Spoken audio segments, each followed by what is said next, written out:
My beloved brothers and sisters, may the peace, mercy, and blessings of Allah be upon every single one of you. Today, I need you to do something very difficult. I need you to stop pretending. I need you to drop the polite smile you wear for the world. I need you to stop telling everyone I'm fine when your heart is screaming for help. Because today, we are going to have a real conversation. A raw, honest, heart-to-heart conversation about what is actually keeping you awake at 3 in the morning. Let me ask you something very honest.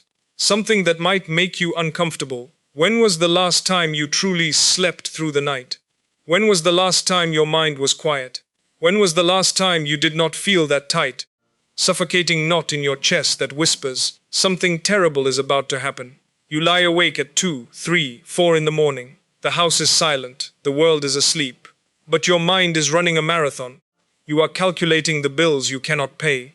You are rehearsing conversations that have not happened yet. You are imagining worst-case scenarios for your children's futures. You are replaying every mistake you have ever made and wondering if they will finally catch up to you. You are staring at the ceiling and asking the darkness, what is going to happen to me? How will I survive? Why does my future feel like a locked room with no windows? And then morning comes, and you put on your smile, and you walk out the door and you pretend everything is fine. And you do it all again the next night, and the next, and the next. My beloved brothers and sisters, I see you. I see the exhaustion behind your eyes. I see the fear you hide behind your laughter. I see the weight you carry that no one else can see. And I am here to tell you something that I need you to hear with every fiber of your being. You are not alone. You have never been alone, and you will never be alone. Today we are going to talk about what happens when you feel completely trapped. When every door you knock on slams shut, when every plan you make falls apart, when every backup plan fails, when you are staring at a blank wall, whispering to yourself, this is it, there is no way out, I am completely trapped. If that is where you are sitting today, listen to me very carefully. Do not click away. Do not brush this off as just another motivational speech. Because what I am about to share with you is going to dismantle that panic inside your chest and show you how the creator of the universe operates when human logic completely hits a brick wall. Let me tell you something that might change everything. Here is our biggest flaw as human beings. Here is the trap that keeps us stuck in anxiety and despair. We calculate our lives using mathematics, while Allah operates through miracles. When a crisis hits us, what do? We pull out our mental calculator. We look at our bank balance. We look at our age. We look at our medical reports. We look at our network of friends. We look at the ticking clock. And based on those finite limited numbers, our brain draws a harsh, suffocating conclusion. Based on these facts, my situation is impossible. There is no escape. We limit the infinite, boundless power of the King of Kings to our own tiny, fragile calculators. Think about how ridiculous that is. You are panicking over a locked door, forgetting entirely who holds the master key to every single atom in existence. You are losing sleep over a delay, forgetting that a delay in human time is often divine protection in heavenly time. My beloved brothers and sisters, let me shatter a myth for you right now. A myth that has kept you trapped in fear for far too long. Being trapped is actually Allah's way of forcing you to look up. As long as you had a backup plan, as long as your uncle could lend you money, as long as your cleverness could get you out of trouble, you relied on creation, you relied on people, you relied on your own abilities, and Allah, in His infinite wisdom and love, did not like that. He loves you too much to let you attach your heart to temporary things. He loves you too much to let you forget who your real provider is. So what did He do? He quietly dismantled every single backup plan you had. He cut off the supplies. He closed every human exit. He made every door slam shut. Why?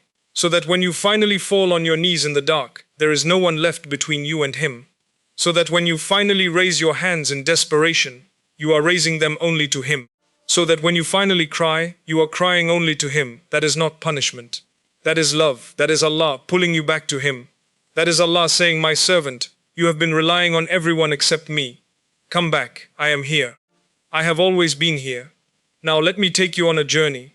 Let me show you how the greatest people in history faced moments where zero logical exits existed. Let me show you what happens when you are completely trapped and you turn to Allah. Look at Prophet Yunus alayhi salam. Can you imagine a more claustrophobic, hopeless situation? He was not just stuck in a bad job or a difficult marriage. He was not just facing financial problems or health issues. He was swallowed alive by a massive whale. Think about that for a second. He sank through the freezing pitch-black layers of the deep ocean. He was inside a stomach filled with acid. He was surrounded by total darkness. There was no light. There was no air. There was no escape. There was no human lawyer, no therapist, no friend to text for help. There was no one who even knew where he was. By all human standards, Yunus alayhi salam was dead. His story was finished. The chapter was closed. There was no coming back from this. But my beloved brothers and sisters, when you think you are at the end, Allah is just getting started. What did Yunus alayhi salam do in that crushing darkness? Did he panic and scream? Did he curse his destiny? Did he give up hope? No. In the crushing darkness of the whale's belly, beneath miles of ocean water, his tongue moved with a raw, vibrating frequency that shook the heavens. He called out to Allah with the most beautiful, humble, sincere words ever spoken by a broken heart. La ilaha illa anta subhanaka inni kuntu minaz zalimin. There is no deity except you. Exalted are you. Indeed, I have been of the wrongdoers. He did not demand, he did not complain, he did not ask why. He simply acknowledged his mistake, glorified Allah, and surrendered completely. And what happened next? Did the whale slowly swim to shore over the course of weeks? Did Allah send a rescue team? Did someone find him and pull him out? No. The command went out instantly from the throne of Allah. The ocean stopped. The whale became a cradle of safety. The beast surfaced and gently released him onto the shore, where Allah caused a giant plant with shade to grow over his sunburned, broken body to heal him. Subhanallah. Look at that. When you have hit rock bottom, you have not hit a graveyard. You have hit the trampoline of divine intervention. Rock bottom is solid ground, and it is the absolute best place to push off from when you want to launch back up toward Allah. Now let me tell you another story. Let me tell you about Prophet Ibrahim, alayhi salam. He was thrown into a fire so hot it could melt stone. The people gathered around to watch him burn. They built the fire so high that birds could not fly over it. They tied him up and catapulted him into the flames. By all human standards, he was dead. There was no escape. There was no rescue. There was no way out. But then Allah said one word, "O fire, be coolness and safety upon Ibrahim." And the fire became a garden, the flames became peace, the death became life. My beloved brothers and sisters, the same Allah who made the fire cool for Ibrahim is your Allah today. The same Allah who made the whale a cradle for Yunus is your Allah today. The same Allah who parted the sea for Musa, alayhi salam, is your Allah today. The same Allah who sent angels to protect Muhammad, sallallahu alayhi wasallam, in the cave is your Allah today. He has not changed. He has not forgotten you. He has not abandoned you. He is working behind the scenes in ways you cannot see, cannot imagine, and cannot yet understand. Now let me talk about where we mess up our own relief. Let me talk about the trap we fall into even when we are making dua. Here is the problem. Even when we pray, we try to dictate the script to Allah. We say, Ya Allah, solve my problem but do it through Job A. Or fix my heart but make sure it is through person B. Or bring me relief but it has to happen by next Tuesday. We try to write the screenplay. We try to direct the movie.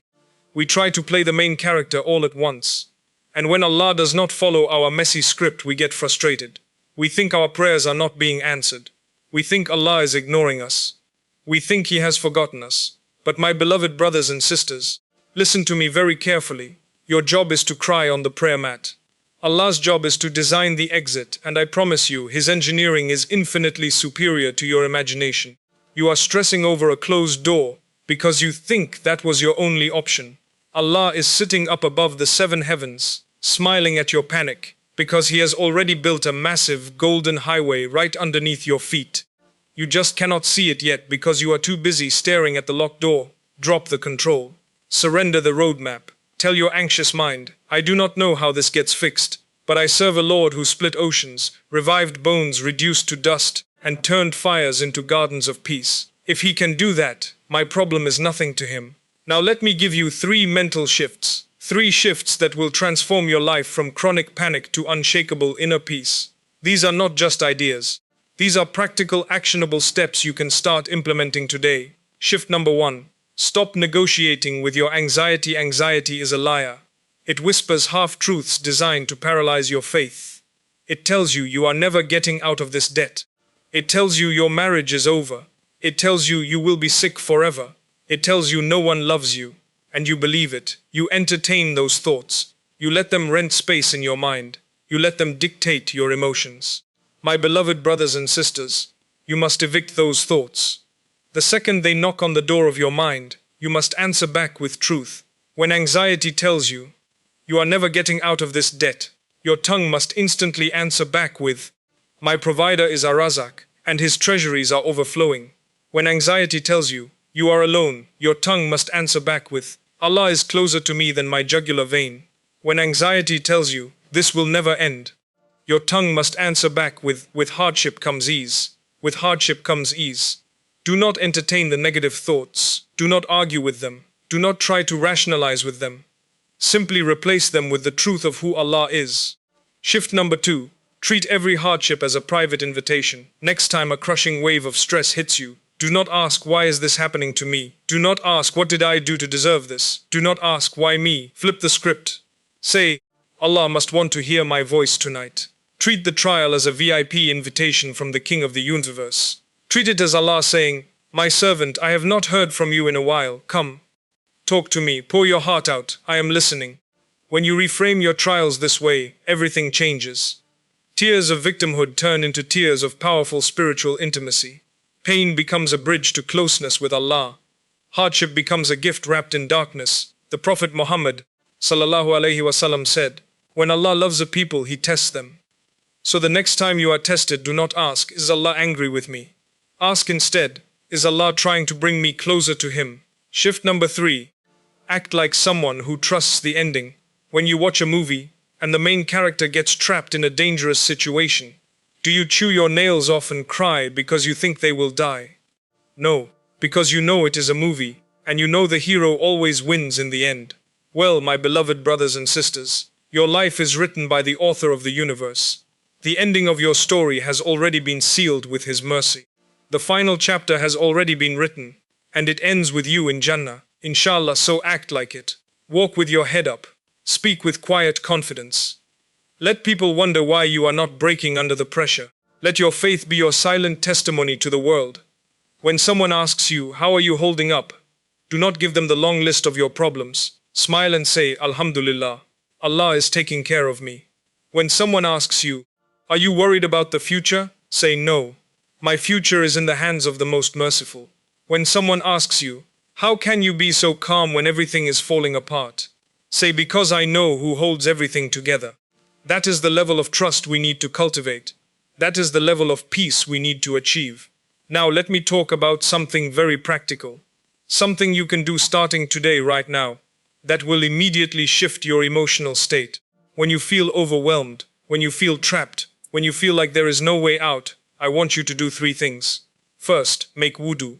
Not because you need to pray, but because the physical act of washing yourself with cool water resets your nervous system. It brings you back to your body. It grounds you in the present moment. Second, stand on your prayer mat. Even if it is not prayer time, even if you just stand there, stand in the presence of your Lord, raise your hands, and say, Ya Allah, I am trapped, I am overwhelmed, I do not know what to do, but I know you do, so I am giving it all to you. Third, recite the dua of Yunus alayhi salam. La ilaha illa anta, subhanaka, inni kuntu minaz zalimin. Say it with your whole heart. Say it like you mean it. Say it like your life depends on it.